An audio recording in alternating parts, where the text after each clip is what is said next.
है वो मुझे लगता है कि लगभग सच्चाई के करीब है। जी ठीक है। अब आपने कहा नरेंद्र मोदी के नाम पर तो वोट है ही, हेमंत विश्व शर्मा का होना वहां पर एक अलग एक्स फैक्टर ऐड कर रहा है। बिल्कुल साथ में हर्षवर्धन जी। नहीं, निश्चित तौर पर। और ये एक जिसको कहते हैं ना कि एक घटना जो बार बार कही जाती है उसको मैं दोहरा देता हूं। जब अभी असम विधानसभा चुनाव थे तो करीब एक हफ्ते में वहां था और बहुत साफ दिख रहा था कि हेमंत विश्व शर्मा वो जिसको कहते हैं ना कि भाजपा से ज्यादा भाजपाई हो रहे थे। और वहां पर लोगों को, और ये बड़े आश्चर्य की बात थी कि कांग्रेस के पास इतना शानदार मैनेजर, और वो मैनेजर हैं, मतलब नेता बहुत अच्छे हैं, मैनेजर बहुत अच्छे हैं। वो नॉमिनेशन करने के बाद अपनी कॉन्स्टिट्यूएंसी में वोट पड़ने के सिर्फ एक दिन पहले जाते हैं।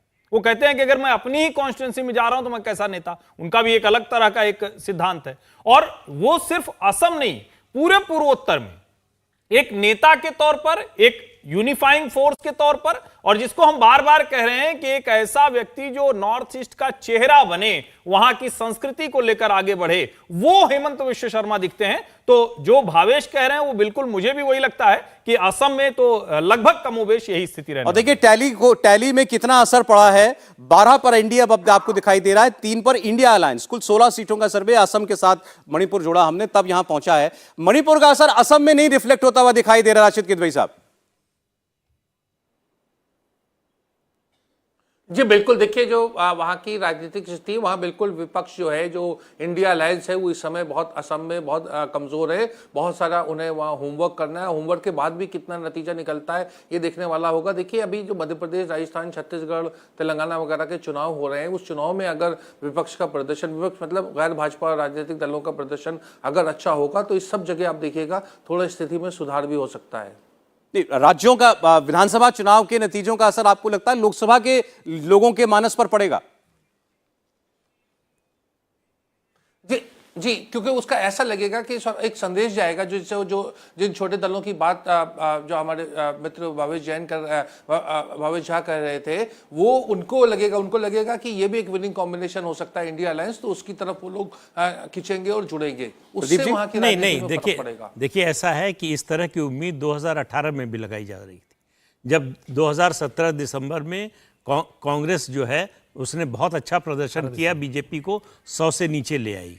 उसके बाद 3 राज्यों में बीजेपी हार गई, मध्य प्रदेश, राजस्थान, छत्तीसगढ़। तो ये माने जाने लगा कि लोकसभा चुनाव पर भी इसका असर पड़ेगा, लेकिन हमने नतीजा देखा इसका कोई असर नहीं पड़ा। तो लोकसभा चुनाव, विधानसभा चुनाव, लोग अलग अलग तरह से वोट करते हैं और लोकसभा चुनाव में प्रधानमंत्री के नाम का 7-8% वोट अतिरिक्त आता है, जिसकी काट अभी तक विपक्ष के पास नहीं है। समीर जी कुछ कह रहे थे? अब मैं कह रहा हूँ आसाम को लेके मुझे थोड़ा पर्सनली मुझे लग रहा है कि आसाम में भारतीय जनता पार्टी की सीटें ज़्यादा आना चाहिए, क्योंकि देखिए 2009 में भारतीय जनता पार्टी को 9 सीटें आई थी, सॉरी 2019 में भारतीय जनता पार्टी की 9 सीटें आई हुई थी। कांग्रेस की 2014 को देख लो, आप 2019 को देख लो, 3-3 सीटें थी। एआईयूडीएफ की लास्ट चुनाव में 1 सीट आई थी 2018 के।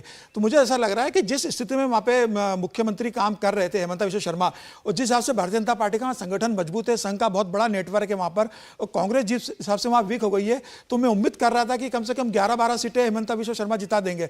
लेकिन अगर 10 सीटें आ रही है तो पिछले चुनाव की तुलना में 1 सीट ज्यादा आ रही है। अगर एआईयूडीएफ आ जाए तो 9 हो जाएंगे, अलायंस हो जाएंगे तो कम हो जाएंगे। लेकिन कांग्रेस कितनी सीटें कम हो नहीं रही है। अब 3 में से कांग्रेस को 1 सीट मिल रही है। मेरे हिसाब से लगता है कि कांग्रेस का तो वहाँ खाता भी नहीं खुलना चाहिए था, जिस हिसाब से वहाँ पर वर्क हो रहा है बेसिकली।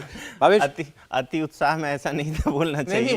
कांग्रेस पुरानी पार्टी है और देश में हर राज्यों में उनकी स्थिति ठीक ठाक है। तो ये अलग बात है कि वहाँ पे पॉलिटिक्स एक ऐसी होगी कि कांग्रेस बहुत पीछे चली गई, लेकिन कांग्रेस का प्रेजेंस है वहाँ पे। और जो 2 अलग छोटी पार्टियां एआईयूडीएफ और कई सारी पार्टी वहाँ पे बनी है, उनका भी ठीक ठाक प्रेजेंस है। लेकिन ये होता है कि विनिंग नहीं, एआईयूडीएफ के साथ दिक्कत ये है कांग्रेस के अलायंस में, कांग्रेस के लोगों को भी लगता है कि उनके साथ आते ही संजीव जी मैं आ रहा हूं 1 मिनट, फिर जो है वो काउंटर पोलराइजेशन हो जाता है, जिसका नुकसान हो जाता है।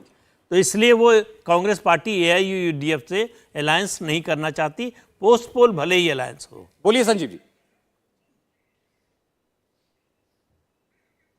बस मैं ज्यादातर सब बातों से सहमत हूँ। हर्षवर्धन जी ने कहा हेमंत विश्व शर्मा फेस है इस समय आसाम के, वो भाजपा से ज्यादा भाजपाई हैं।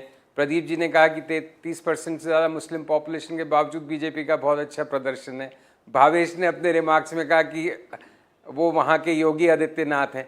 कुल मिला के अच्छे मैनेजर और एक इंटेलिजेंट और बड़े शातिर कैंपेनर होने के साथ साथ वो वहाँ पे हिंदुत्व का कार्ड बहुत अच्छी तरह प्ले कर रहे हैं। तो जो अभी काउंटर पोलराइजेशन की बात की प्रदीप जी ने शायद, तो वो बेसिकली वहाँ पे हिंदू मुस्लिम एक करंट आ गया है। तो उसकी वजह से 2009 में जो अभी एक फेलो पैनलिस्ट कह रहे थे, उस समय शायद जेटली जी वहाँ के इंचार्ज थे, जनरल सेक्रेटरी इंचार्ज इलेक्शंस के, तब से लेके ये पोलराइजेशन हो रहा है और हेमंत बिस्वा शर्मा उसको अपनी पीक पे ले आए, तो उसके अच्छे डिविडेंड्स वो ले रहे हैं। चलिए, तो असम में भारतीय जनता पार्टी अपनी 2019 की परफॉर्मेंस को रिपीट कर सकती है, 9 से 10 सीटें वहां से निकाल सकती है। असर नहीं दिखाई दे रहा, लेकिन यहाँ मणिपुर के हालात सौरभ जी कम से कम असम के अंदर एक लाइन इसमें जोड़ दूं, क्योंकि हम लोग जब कभी भी पॉलिटिकल डिस्कशन करते हैं तो पूरा नॉर्थ ईस्ट हम बात करेंगे और हम सिर्फ पॉलिटिकल बात करेंगे। नॉर्थ ईस्ट में नरेंद्र मोदी के 2 सरकारों में जो बजट एलोकेशन है वो करीब 60 to 70% बढ़ा है। नॉर्थ ईस्ट में पहली बार कई जगह है जहां रेलवे से जुड़ा है। सबसे ऊंचा एयरपोर्ट अभी सिक्किम में तैयार हुआ है। सिर्फ हम यूं कहें कि हिंदू मुस्लिम की वजह से भारतीय जनता पार्टी वहां जीत रही है, थोड़ा सा अन्याय भी होगा और इसलिए भी गड़बड़ होगा कि ठीक है, विकास चुनाव नहीं जिताता है, बहुत से ऐसी चीजें, लेकिन जब हम बात करते हैं कि इसकी भी बात करनी चाहिए, तो हिंदुत्व प्लस डेवलपमेंटल पॉलिटिक्स है। नहीं, सिर्फ असम की बात कह रहे हैं वो। हाँ, असम में भी, असम में ठीक बात है कि जब आप कहते हैं कि हिंदू मुस्लिम, तो हिंदू मुस्लिम नहीं है। श्रीमद